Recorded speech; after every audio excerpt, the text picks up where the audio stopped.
Hi, my name is Niels de Greef. I am the founder of ParkFlyRent. ParkFlyRent is a new initiative that enables travelers to park their cars for free at the airport. In exchange, we rent out their car during their journey and we share the proceeds with them.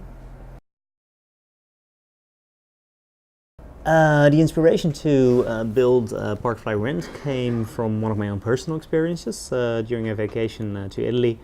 My girlfriend and I noticed that parking was ridiculously expensive and renting a car was also expensive, but also very unfriendly, not very hospitable about it. It was a very,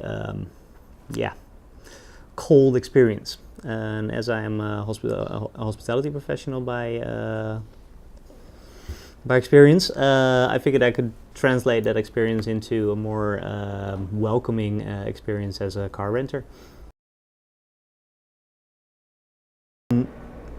Well, it was basically a proposition that required a bit of testing. The main question was whether or not the Dutch traveler was willing to share his car in exchange for free parking and a part of the rental proceeds. So I tested that by basically building a site that offered exactly that.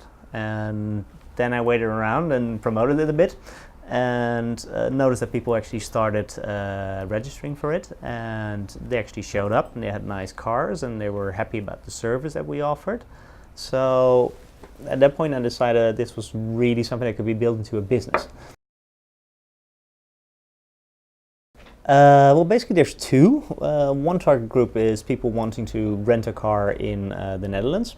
So it's mainly people that arrive at the Amsterdam airport, but also people that want to rent for a week or something, or a longer vacation. So that's one group. The other group is basically people that want to park their car.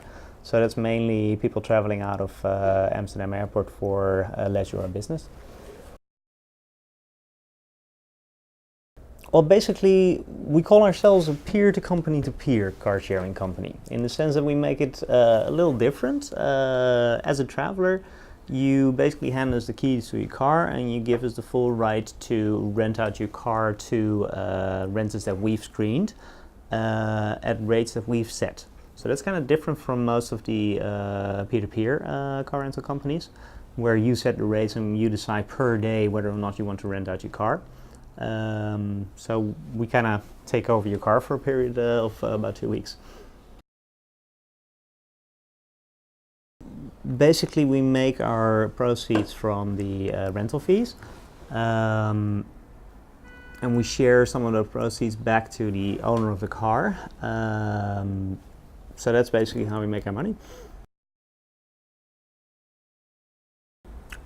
I think the biggest challenge is getting to size. If you're a two-sided marketplace, you need both supply and demand. Because if you have supply but no demand, then all you have is a parking garage full of cars. And the other way around, if you have lots of renters but no cars to rent them, you're not going to build a business anyway. So you need to find a way to scale up both sides of the marketplace simultaneously. So I think that's the biggest challenge that we're tackling right now. Well, we've opened 2 months ago, and we're promoting ParkFlyRent on the Dutch market via press, via Google Ads, via all sorts of marketing channels, so that people that want to park their car know that we exist and know what we're offering. On the other end, we're using price comparison platforms, as well as our own site, as well as promotion via Google. To build also the demand. One of the most striking things about how we use the things we have is that we don't use them much at all. So for instance, a car we only use about 1 hour a day. So that's 23 hours a day that a car is just sitting idle, and you could use it. So I think that traditional businesses are thinking too much out of the model, so how can I sell this to person X? But they're not thinking about how they can make it more attractive to person X to actually own it, so that they can profit from it as well. And so I think that we could get to a marketplace where there's a lot more efficiency, which makes it cheaper for all sides. I think it will also always be a position on the side of the traditional market. It won't replace it entirely. But I think it will grow to be first a nuisance and then a complementary service and then just part of the business as well. I think a lot of people in the coming years will get to a point where they start to reevaluate whether or not they actually need to own a car to have access to it.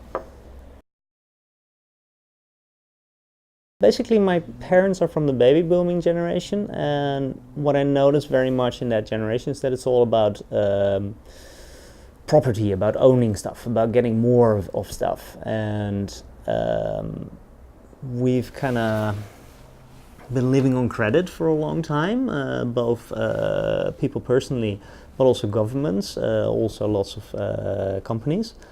And I think the challenge for our generation is going to be to reverse that, to basically get to a point where we are using what we have available more efficiently so that we can stay at the same level of economic wealth, but use a lot less resources. And the challenge for me is to be part of that. Well, what I've noticed, I'm relatively new to the collaborative consumption realm, as are most people in it, because it is a very new phenomenon. I've noticed that there's a lot of thresholds to make it possible, and one of them is that governments and legislators have no idea what to do with it. And I'm hoping that the next few years will bring legislators to a point where they can basically see the profits it has for the population as well, because it can really help to make a city livable, to make daily life more fun, more social, but also cheaper. So I'm hoping that that will change over the next few years. Well, I can be very clear about that one. We're going to be the new market leader in car sharing at European airports in 5 years' time. We're a member of ShareNL. We're also connected to a lot of other sharing companies. So we're in regular contact with Snapcar, but also with MyWheels and WeGo, Airbnb, Uber. So we share a lot of knowledge and share members as well, in a sense. To collaborate internally as well. I think that if someone is willing to lend out their electric drill to their neighbor, that also makes it more likely that they'll be willing to lend out their car to someone they don't know. So I think it's a general mindset, and we're all building our user bases separately from each other. And if we can learn to activate each other's user bases as well, more marketplaces can get to fruition in a quicker time span.